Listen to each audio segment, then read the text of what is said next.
Continuamos con este ciclo de entrevistas de Mobility Portal Group. Ahora queremos pasar al mercado europeo. Quiero que nos cuentes cuáles son los proyectos de electrificación de flotas de buses más grandes en los que han trabajado y cuáles son los próximos.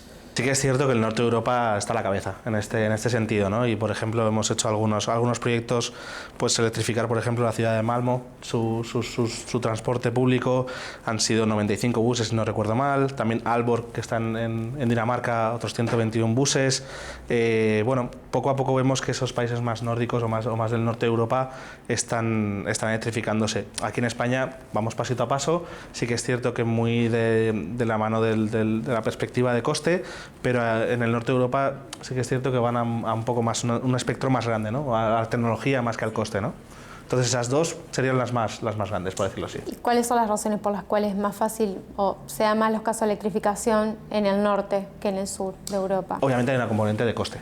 Sí. Y yo creo que allí obviamente hay más dinero que en el sur de Europa, y en el norte pues se apuesta más por la tecnología, no importa tanto el coste, es más la tecnología, ¿no? Entonces cuando te vas a tecnología más puntera, obviamente el coste va asociado, y sí. cuando apuestas por la tecnología más que por el coste, a lo mejor sí que es cierto que aquí en el sur se tiene más visión de lo que me voy a gastar en invertir en esta infraestructura y no tanto el coste operativo que luego me va a llevar, ¿no? Entonces yo creo que en el norte están más enfocados hacia eso, también tienen mucha más experiencia que nosotros. El mercado del vehículo eléctrico total, por decirlo así, está mucho más avanzado, Noruega ni te cuento, entonces sí que es cierto que ellos tienen una visión más allá de la inversión inicial.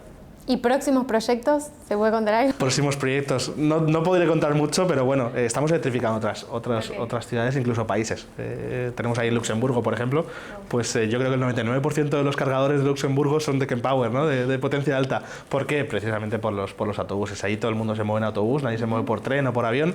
Entonces el autobús es muy importante y, por ejemplo, te puedo dar eso, ¿no? Pero ya veremos a ver futuros proyectos. Entiendo. ¿Y los proyectos más grandes que han trabajado con CPO, que están trabajando ahora?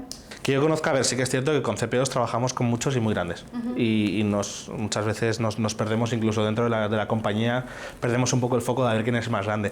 Yo te podría dar algunos datos, sobre todo de Francia, que es lo que me pilla más cerca. Allí tenemos proyectos muy grandes, sobre todo de incluso 4 megavatios por estación de recarga, o por hub, o por electrolinera, si lo quieres llamar, y no tantos conectores, ¿no? Entonces ya estamos yendo a esa visión de necesito dar la máxima potencia para que el usuario pueda cargar lo más rápido posible. Aunque hoy en día no sea factible para los coches soportar esa potencia de carga, pero sí prepararlo ya para el futuro, y también prepararlo, como hablábamos antes, para los camiones también, ¿vale? Claro. Entonces que puedan cargar a máxima potencia esos camiones. Estamos viendo proyectos que es que hablar de megas para una electrolinera es muy fuerte, ¿no? Ya estamos hablando de proyectos de 4 megas por estación. Sí. Es algo muy duro. ¿Y a qué dificultades se enfrentan a la hora de impulsar sus proyectos en Europa? ¿Cuáles son las principales dificultades? Sobre todo te diría que el acceso a red. Aquí en el sur se nota más, en el norte se nota un poquito menos, pero el acceso a la red y que puedas tener esa potencia disponible para desplegar toda esta infraestructura muchas veces es difícil y muchas veces lleva tiempo.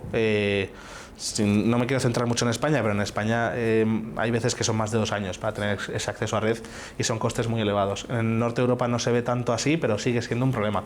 Ese acceso a la red y ese despliegue se ve ralentizado un poco por ese problema.